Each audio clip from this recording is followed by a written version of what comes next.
Maombi ya back to sender ni maombi ya kipagani. Mnajua maombi ya back to sender?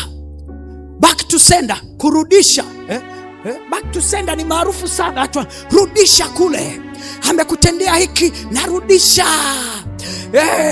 Sijui nini walichonifanyia, hini iwapate wao.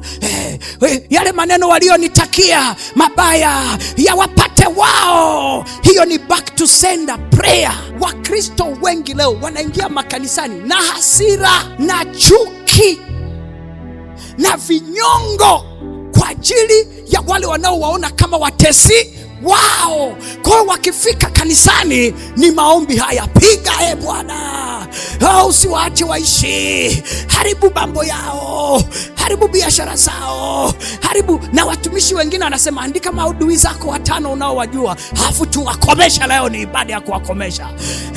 Leo tunachimba mashimo, anza kuchimba shimo. Kwa hiyo wanaanza chimba, wengine kwa lugha ujue yuko anachimba nini? Shimo. Mwingine yuko bize kwenye mtego, sijui ile mitego ya zamani ile ya kunasa sungura ile ya vijijini ile. Wale wanaojua wako kwenye maombi, wako wanatega nini? Mitego. Haya, umeshatega, tupa mle, tumbukiza mle, fukia. Katika Agano Jipya tunapoenda kwenye chumba cha maombi na kuna mme amekuumiza, unaenda kumpeleka mbele za Bwana. Bwana msamehe, sio yeye anayenitendea visa hivi. Haleluya. Jirani yako amekusema mabaya, unaenda mbele za Bwana. Bwana msamehe, ninajua sio yeye aliyetenda haya.